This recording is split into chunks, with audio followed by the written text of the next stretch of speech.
വിശദമായ വാർത്തയിലേക്ക്. ഭോപ്പാലിൽ വഴി തടഞ്ഞ മധ്യപ്രദേശ് സർക്കാരിന്റെ നടപടി ഒരു കാലത്തും ന്യായീകരിക്കാൻ കഴിയാത്തതെന്ന് മുഖ്യമന്ത്രി. സംഘപരിവാർ സംസ്കാരത്തിന്റെ പ്രതിഫലനം മാത്രമാണ് സംഭവം. കേരളത്തിലായിരുന്നെങ്കിൽ ഇതൊരിക്കലും സംഭവിക്കില്ലായിരുന്നു. രാജ്നാഥ് സിംഗ് തലശ്ശേരിയിലെ സന്ദർശനം നടത്തിയപ്പോൾ പോലും ആരും തടഞ്ഞിട്ടില്ല. മാപ്പ് പറഞ്ഞുകൊണ്ട് മാത്രം തീരുന്ന പ്രശ്നമല്ലെന്നും മുഖ്യമന്ത്രി പ്രതികരിച്ചു. ഇത് ഒരു തരത്തിലും ന്യായീകരിക്കാൻ പറ്റാത്തൊരു നടപടിയാണല്ലോ. ഇത് ഏതെങ്കിലും ഒരു പ്രശ്നത്തിൻ്റെ മേലെ ഒരു പ്രതിഷേധം പെട്ടെന്ന് ഉയർന്നു വരുന്നത് നമുക്കെല്ലാവർക്കും മനസ്സിലാക്കാൻ പറ്റും. ഇതൊന്നുമില്ലാതെ സംഘടിപ്പിച്ചൊരു കാര്യമാണ്. ഭോപ്പാലിൽ കണ്ടത് RSSന്റെ സംസ്കാരമാണെന്നും പിണറായി പറഞ്ഞു. RSSന് കൂട്ടുനിൽക്കുന്ന സമീപനമാണ് മധ്യപ്രദേശ് സർക്കാരും പോലീസും സ്വീകരിച്ചത്. അത് RSSന്റെ ഒരു നിലയാണ്. അതാണ് ഞാൻ പറഞ്ഞത്, സംസ്കാരങ്ങൾ തമ്മിലുള്ള വ്യത്യാസം മനസ്സിലാക്കണം എന്നുള്ളത്. വലിയ സംഘർഷം നിലനിന്നിരുന്ന സമയത്താണ് കേന്ദ്രമന്ത്രിയും BJP നേതാവുമായ രാജ്നാഥ് സിംഗ് കണ്ണൂരിൽ വന്നത്. അന്ന് സംസ്ഥാന സർക്കാരും പോലീസും എല്ലാ സഹായങ്ങളും ഒരുക്കിയത് പിണറായി ഓർമ്മിപ്പിച്ചു. എന്നാൽ നമ്മൾ ഈ കേരളത്തിലെ കാര്യങ്ങളൊന്ന് ആലോചിച്ച് നോക്കി. ഇവിടെ ഏറ്റവും വലിയ സംഘർഷം നിലനിൽക്കുന്ന സമയത്തായിരുന്നു കണ്ണൂരിൽ തലശ്ശേരിയിൽ രാജ്നാഥ് സിംഗ് വന്നത്. നിങ്ങൾ ചില ഗ്രാമങ്ങളെ പാർട്ടി ഗ്രാമെന്ന് മുദ്രകുത്താറുണ്ടല്ലോ, ആ പാർട്ടി ഗ്രാമത്തിലേക്കായിരുന്നു അദ്ദേഹം പോയത്. ഒരു പ്രശ്നമുണ്ടായില്ല. ഒരു സംസ്ഥാനത്തെ അപമാനിക്കുന്ന നടപടിയാണ് ഉണ്ടായതെന്നും മാപ്പ് പറഞ്ഞിട്ട് കാര്യമില്ലെന്നും മുഖ്യമന്ത്രി പറഞ്ഞു. News bureau, Kochi. മുഖ്യമന്ത്രി പിണറായി വിജയനെ ഭോപ്പാലിൽ തടഞ്ഞ സംഭവം അപലപനീയവും പ്രതിഷേധാർഹവുമെന്ന് CPIM പോളിറ്റ് ബ്യൂറോ. BJP ഭരിക്കുന്ന സംസ്ഥാനത്ത് ക്രമസമാധാന നില തകർന്നു എന്നാണ് ഇതിലൂടെ വ്യക്തമാകുന്നതെന്നും PB കുറ്റപ്പെടുത്തി. RSSന്റെ തിട്ടൂരമനുസരിച്ചാണ് മധ്യപ്രദേശ് സർക്കാർ പ്രവർത്തിക്കുന്നതെന്ന് PB ചൂണ്ടിക്കാട്ടി. ഇടത് MPമാർ വിഷയത്തിൽ പാർലമെന്റിൽ ഉന്നയിക്കും.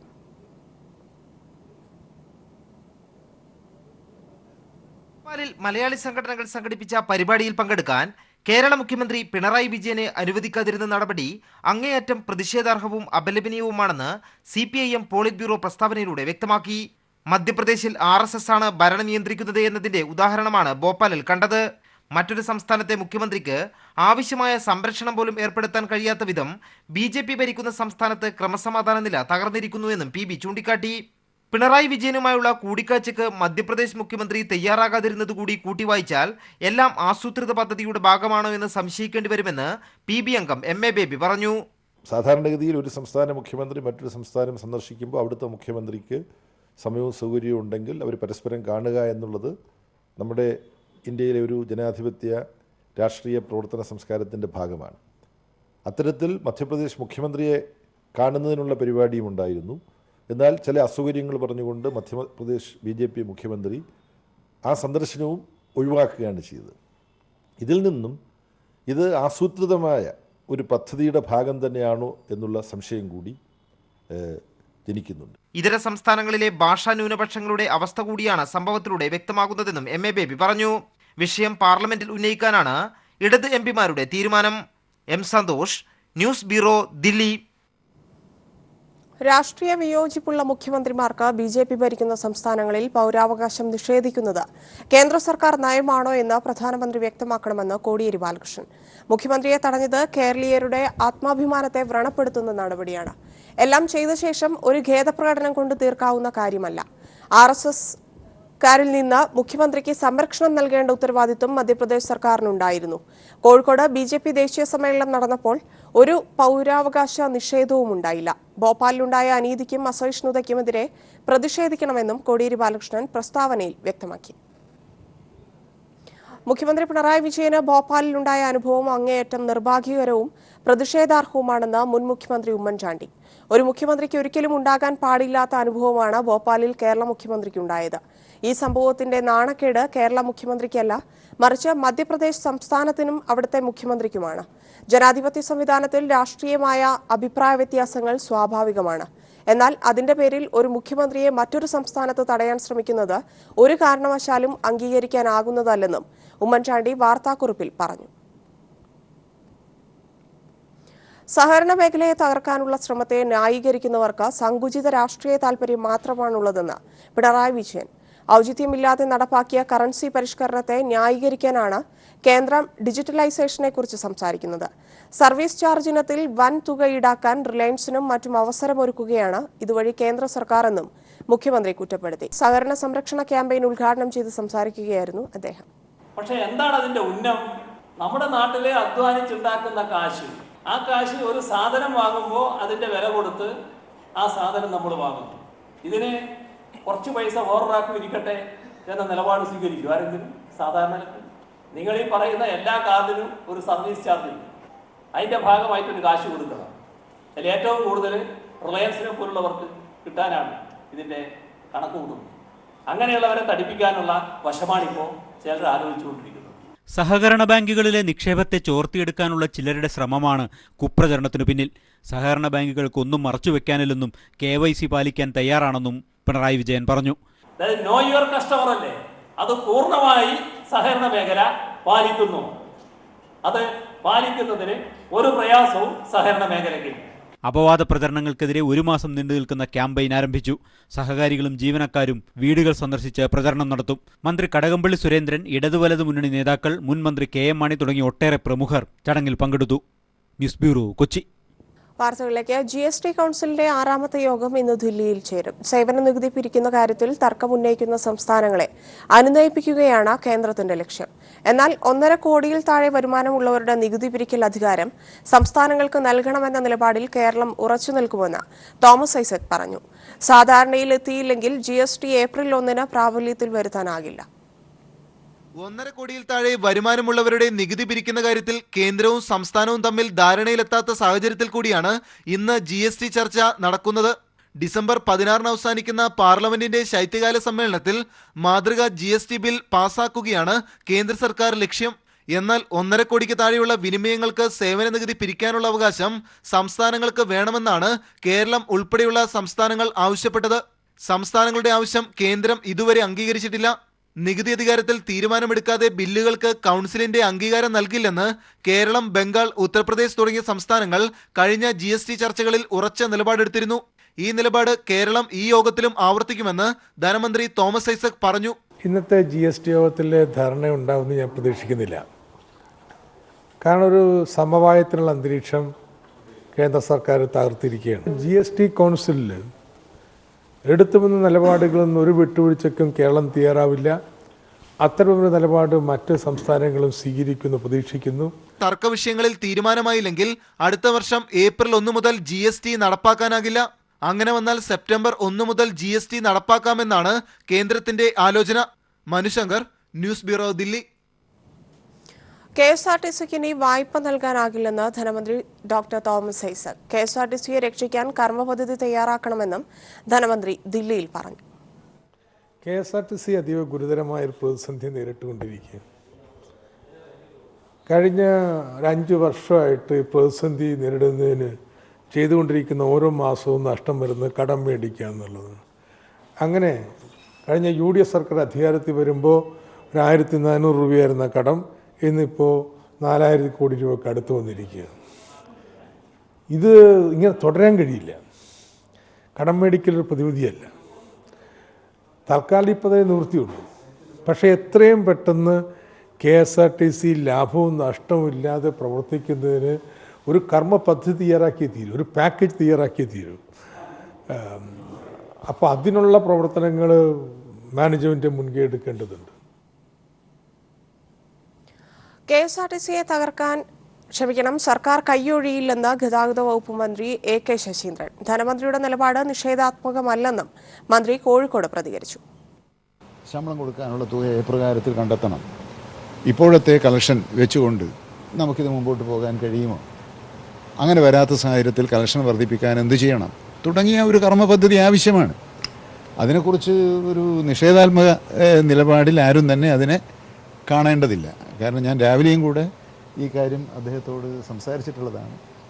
അതുകൊണ്ട് KSRTCയെ സർക്കാർ കൈയൊഴിയും എന്ന ഒരു തെറ്റായ സന്ദേശം ഒരു കാരണവശാലും കൊടുക്കേണ്ടതില്ല. AIADMK നേതൃത്വം ശശികല ഏറ്റെടുക്കുന്നതിനെതിരെ പ്രതിഷേധം ശക്തമാകുന്നു. ജയലളിതയുടെ സഹോദരപുത്രി ദീപയാണ് പ്രതിഷേധവുമായി രംഗത്തെത്തിയത്.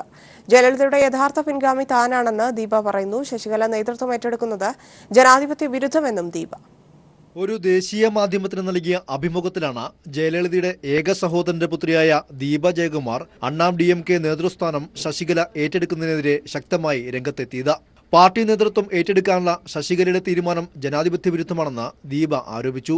അധികാരം പിടിച്ചെടുക്കാനുള്ള ശശികലയുടെ ശ്രമങ്ങളെ ജനങ്ങൾ പ്രോത്സാഹിപ്പിക്കില്ല. പാർട്ടിയെ ആര് നയിക്കണമെന്ന് ജനങ്ങൾ തീരുമാനിക്കട്ടെ എന്ന് പറഞ്ഞ ദീപ ജയലളിതയുടെ രാഷ്ട്രീയ പിൻഗാമിയാകാൻ ഒരുക്കമാണെന്നും വ്യക്തമാക്കി. ജനങ്ങൾ ആവശ്യപ്പെട്ടാൽ രാഷ്ട്രീയത്തിലിറങ്ങാൻ തയ്യാറാണെന്നും ദീപ പറഞ്ഞു. അണ്ണാ DMK ദീപയുടെ നിലപാടിനെ തള്ളിക്കളഞ്ഞെങ്കിലും പാർട്ടിക്കുള്ളിലെ അസ്വാരസ്യങ്ങൾ ഇതോടെ കൂടുതൽ സങ്കീർണമായി. 27 വർഷമായി ജയലളിത അലങ്കരിച്ചിരുന്ന പാർട്ടി ജനറൽ സെക്രട്ടറി പദവിയിലേക്ക് ശശികല വരുന്നതിനെതിരെ പാർട്ടിക്കുള്ളിലെ ഒരു പ്രബല വിഭാഗം നേതാക്കളും പ്രവർത്തകരും എതിരാണ്. കഴിഞ്ഞ ദിവസം പോയസ് ഗാർഡന് മുന്നിൽ ഇതിനെതിരെ പരസ്യ പ്രതിഷേധവും നടന്നിരുന്നു. നിലവിൽ ഒരു വിഭാഗം പ്രവർത്തകരുടെ പിന്തുണ മാത്രമേ ഇവർക്കുള്ളൂവെങ്കിലും വരും ദിവസങ്ങളിൽ അണ്ണാ DMKയിലെ അസംതൃപ്തരും ശശികലയുടെ വരവിനെ എതിർക്കുന്നവരും ദീപയ്ക്ക് പിന്തുണ പ്രഖ്യാപിക്കുമോ എന്നാണ് രാഷ്ട്രീയ ലോകം വരും ദിവസങ്ങളിൽ ഉറ്റുനോക്കുന്നത്. News desk. കൊച്ചി മെട്രോയിൽ കുടുംബശ്രീ പങ്കാളിത്തത്തിന് ധാരണാപത്രം ഒപ്പുവെച്ചു. മുഖ്യമന്ത്രിയുടെ സാന്നിധ്യത്തിലാണ് ധാരണാപത്രം ഒപ്പുവെച്ചത്. തുടക്കത്തിൽ 300 പേർക്ക് തൊഴിൽ നൽകും, ഭിന്നലിംഗക്കാർക്കും അവസരമുണ്ട്. മന്ത്രി KT ജലീലാണ് ഇക്കാര്യം അറിയിച്ചത്. കൊച്ചി മെട്രോ ടിക്കറ്റ് വിതരണം ഉൾപ്പെടെ മെട്രോ സ്റ്റേഷനുമായി ബന്ധപ്പെട്ട പ്രധാന ദൗത്യങ്ങൾ കുടുംബശ്രീയെ ഏൽപ്പിക്കുന്നത് സംബന്ധിച്ച ധാരണാപത്രത്തിലാണ് ഒപ്പുവെച്ചത്.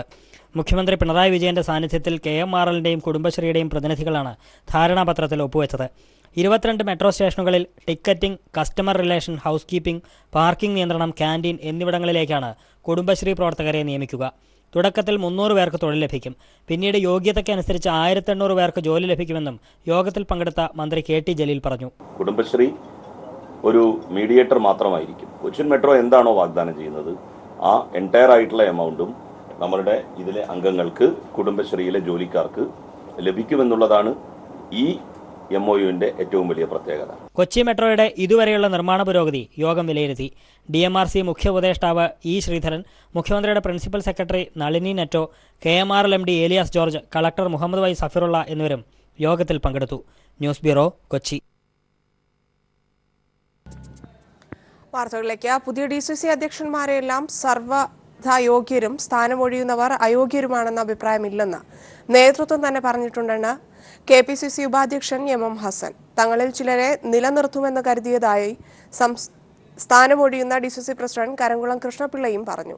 തിരുവനന്തപുരം DCC ഭാരവാഹികളുടെ അവസാന യോഗത്തിൽ സംസാരിക്കുകയായിരുന്നു ഇരുവരും.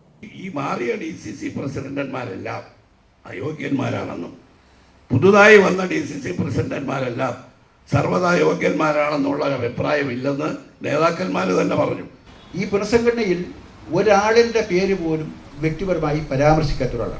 മറ്റു നേതാക്കന്മാർ പറഞ്ഞതുപോലെ ഞങ്ങളെ ചില ആളുകളെങ്കിലും നിലനിർത്തും എന്ന് ആഗ്രഹിക്കുന്നു. അപ്പോൾ പിന്നെ ഞാൻ വേറൊരു പേര് ആലോചിക്കുന്നു.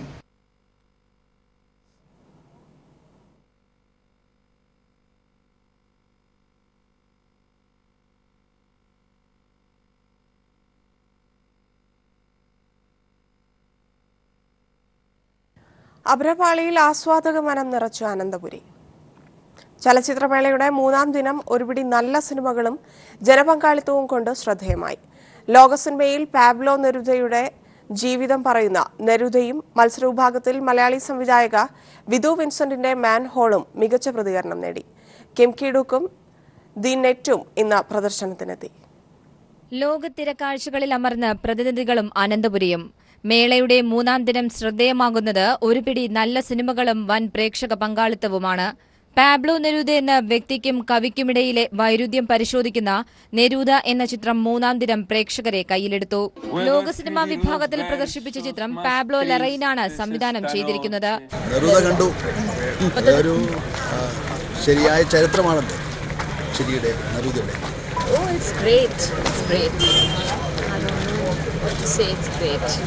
It's a great film, good film.